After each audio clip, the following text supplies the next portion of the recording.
Hey everybody, this is herculespetix, founder, curator, docent, and gift shop employee of the herculespetix Academy of Comic Book Studies. Today we're going to be looking at Mona #1. Unfortunately, it was the only issue of Mona. This was an anthology published by Kitchen Sink Comics in 1999.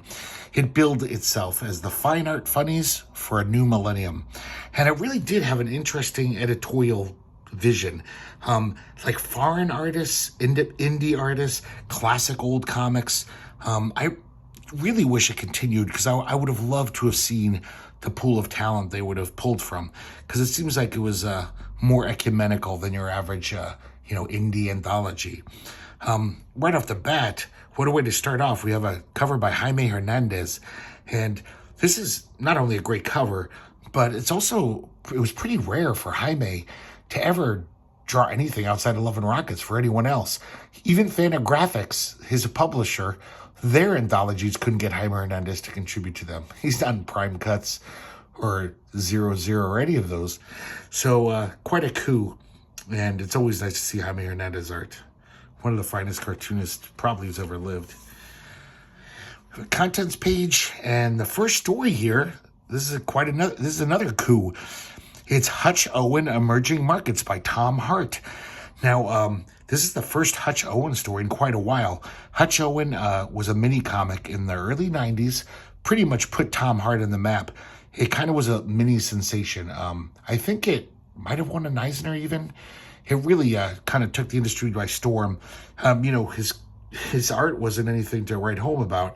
Very kind of primitive style. I kind of like it though. I find it appealing. But the story was amazing. Just a hilarious skewering of capitalism. It's basically about this rabble-rouser named Hutch Owen, this rebel with too many causes. And this corporation wants to co-opt him.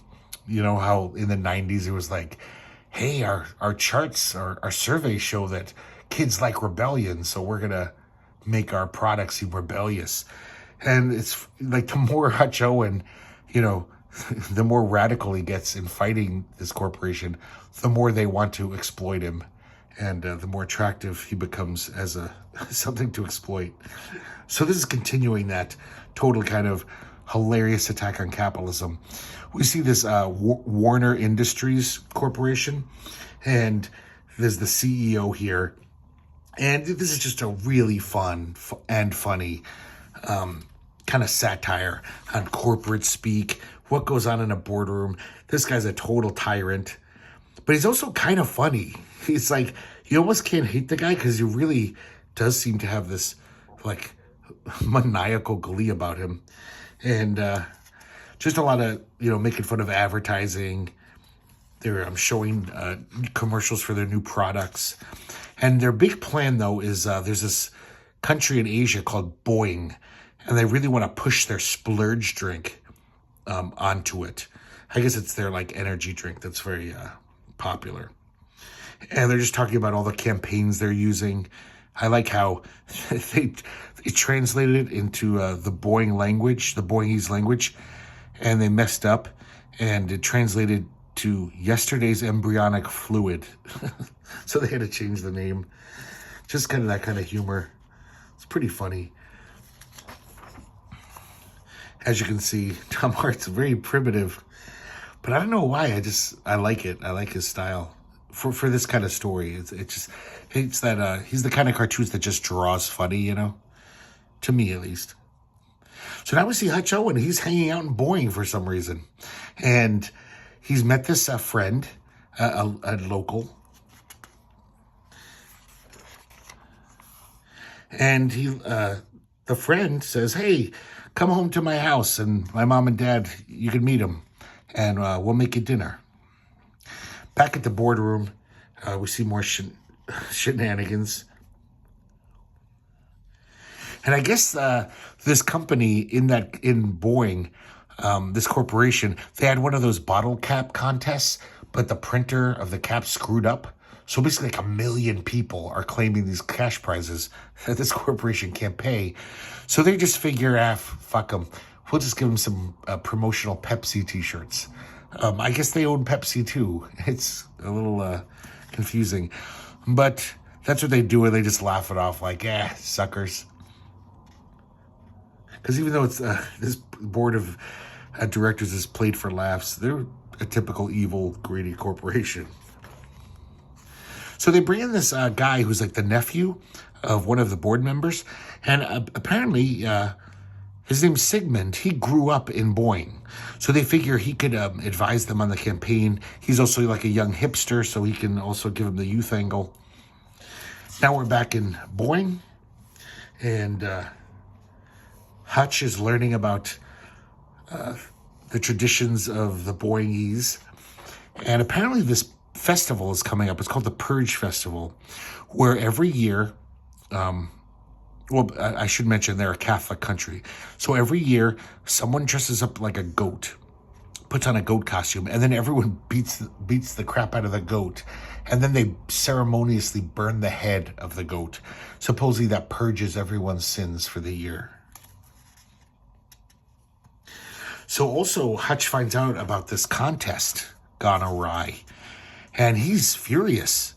He realizes it's that corporation, the Werner Corporation, and I'm pretty sure that that's the same corporation in Hutch Owen Working Hard that he came up against. He seems to know about them quite a lot.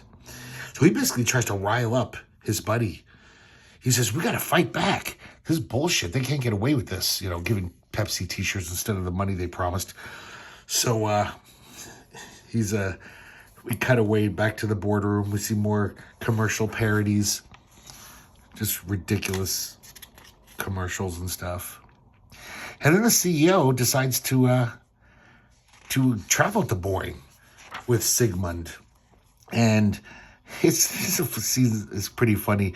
He's in like an open air market, and he wants to like buy out these little tiny businesses. There's this old woman who makes rugs, and he's like, hey, translate for me. Tell her I want to buy out her whole operation. I'll buy her entire factory. And he's like, she doesn't have a factory. She's just an old lady who makes rugs by herself. And he's like, I don't care. I want her whole operation. And the old lady doesn't even understand what they're talking about.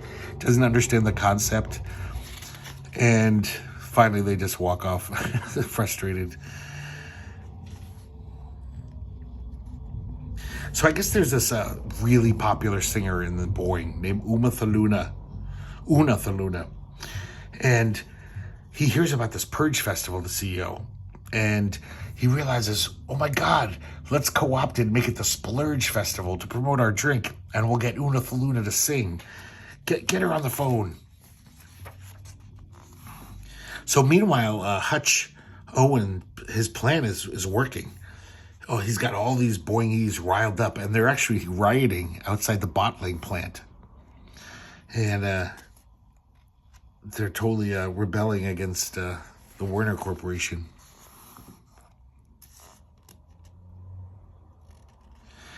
The CEO finds out that it's Hutch Owen who's riling everyone up, and he's like, God damn him.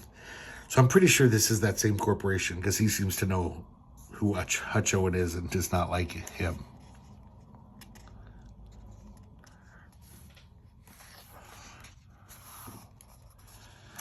So then it's the day of the Purge Festival. Una Thaluna is going to open up the ceremonies. Of course, it's not the Splurge Festival. It's just the CIO wanted it to be.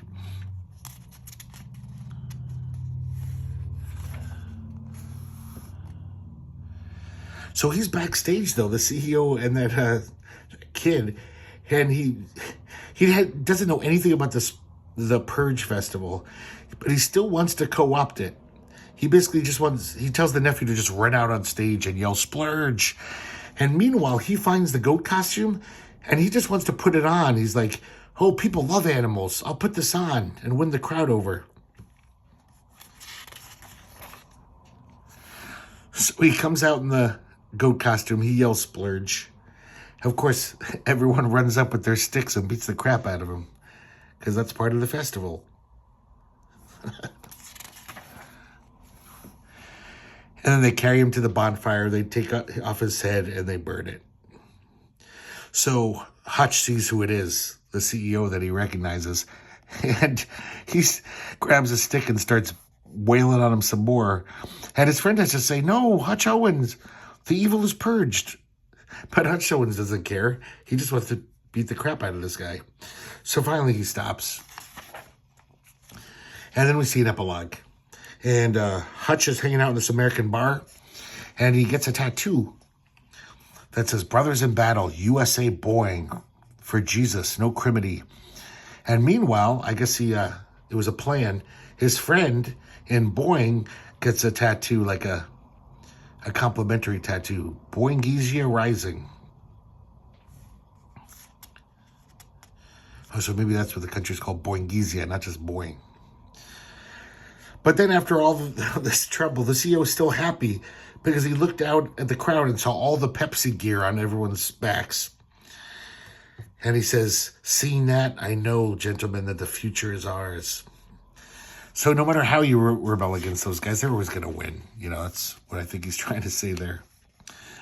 This is interesting. So they got these Harvey Kurtzman strips that he drew in the mid-'70s for L'Echo de Savanes, the French comic magazine. You know, Harvey Kurtzman's like revered over there. So I guess they, reached out to him and said, "Please give us some strips. We love your stuff." And this is probably the only Harvey Kurtzman art, God, since the 60s. I mean, he stopped drawing. And it's so sad because, man, his cartooning is so good. Just such a lively line. Still fun as hell. I mean, it almost looks like this could be a weird Hey Look strip. But obviously the style is different. But if he was doing Hey Look all those decades, it would have ended up looking like this. Just fun stuff. It's a pretty dumb gag, but man, this cartooning is exquisite. Really like it. I like how they also give you a little informational page. I always like that in anthologies, if somebody doesn't know who Harvey Kurtzman is. This next one is called Women. I'm sorry, I didn't mention, that one's called Dracula Forgets. So this other strip is a pretty dumb joke, and it's actually kind of shitty joke, but it's pretty well cartooned. We see this woman spending like 2.5 pages getting all gussied up, trying to look as sexy as she can, putting on her face, putting on really sexy eye makeup, doing her hair so she can look all va-va-voom. And then the gag is that we see this guy pawn all over her. And she's like, "Why must you treat us like sex objects?" That's such a retrograde, joke. But look how simple his shit is. Like that photo is barely drawn, but it all works. He's such a great loose line. I wish he would have drawn more. So this is really interesting. I would have never guessed this was Lorenzo Mattotti, mainly because I've only ever seen his color stuff. And he's kind of known for his colors. I didn't even know he had some black and white shit out there. So this looks so different than Lorenzo Mattotti usually does. This story is very let me see the title. It's called The Thinker's Secret. And it is just a very abstract story. They told me of a thinker who passed his days under a tree watching the sky and sometimes the stones as well. And then it just is basically like Lorenzo Mattotti going off. We see these two kids looking at clouds, and then we see how they imagine the clouds. Clouds can look like things sometimes. And it just becomes this exercise in abstraction and just pure art. Very modern arty. Almost like Heinrich Klee or something. Clay. Really crazy.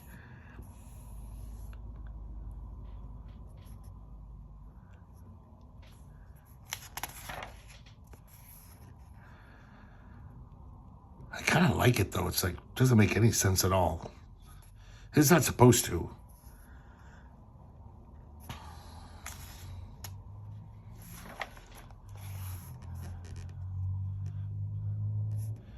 Nutty stuff. There are some concrete images, obviously. This bearded guy we saw earlier is making love to this woman. He was like some Earth Mother type. I like that face.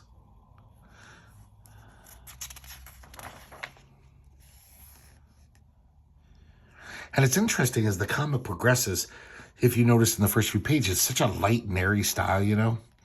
But it gets darker and darker. See this giant, like, spewing stuff out of his mouth? Look at that. That's pretty just amazingly odd. See, look at this stuff. Just thousands of little scratchy pen lines. Reminds me of that Jer Pulga guy. Very gloomy, dark art.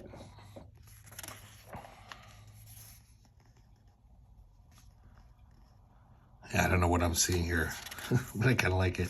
Look at this crazy, scratchy sky.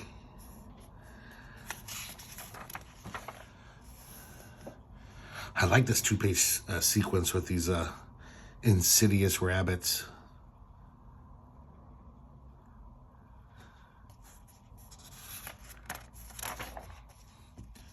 And then we just have this last page of a very square-looking tree, I think.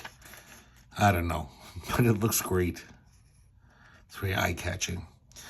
This is nice. We have a little something about the contributors.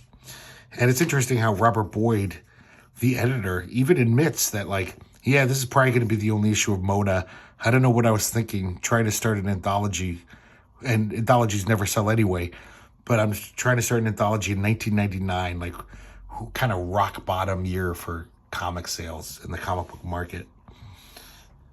So a toast to the first and possibly the last issue of Mona.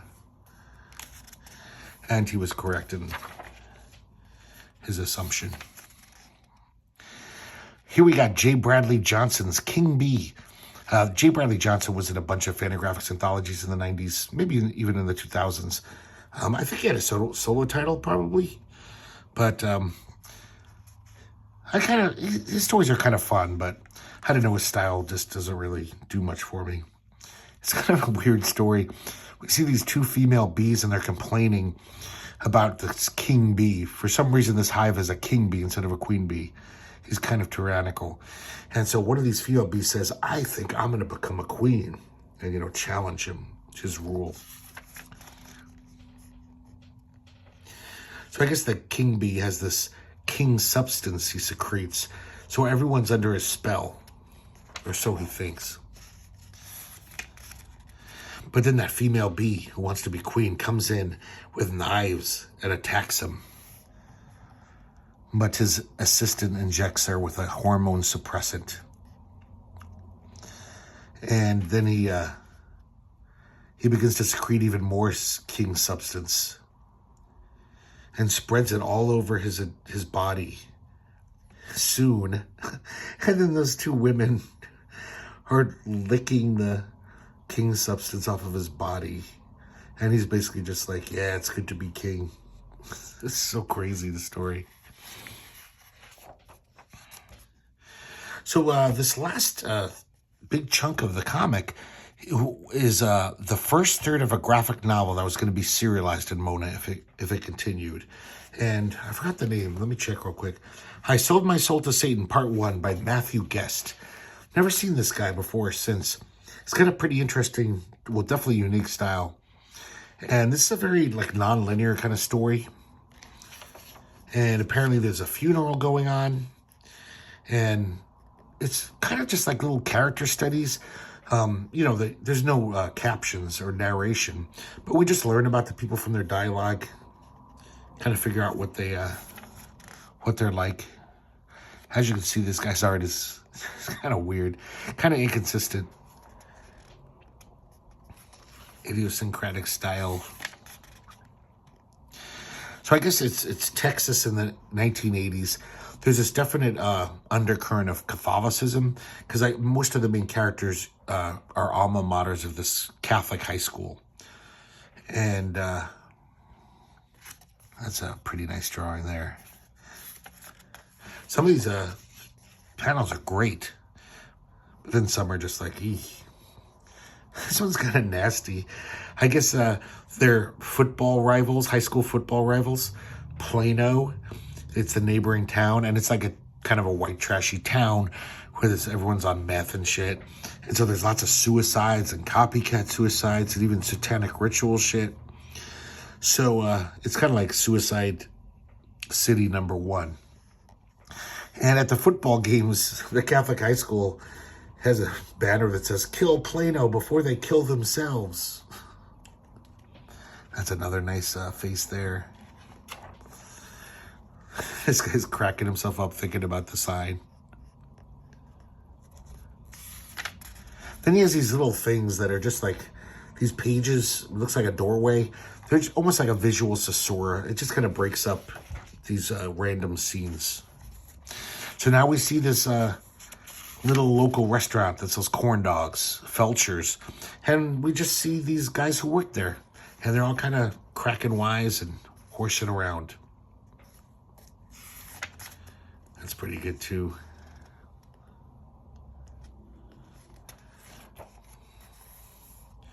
Just shows them making corn dogs. And then it turns into this bragging match between the owner and one of the workers about who got punished harder by their father. It's almost like that old Monty Python gag with the old men sitting around talking about how hard their childhoods were. They just get more and more over the top. His father used to beat this kid with his belt so hard that his ass was bleeding and shit. All of it leads to the fact that they're saying, yeah, you know, that's what's wrong with kids these days. You're not allowed to hit him anymore. When my boy got arrested last week, he got the beating of his life so far. Everyone's laughing. So these guys are, I don't know, people I wouldn't hang out with, that's for sure.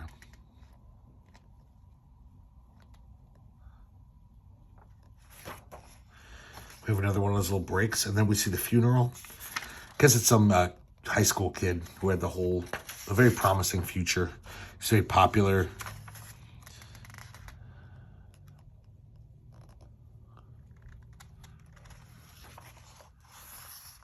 Look at that face. That's pretty gnarly.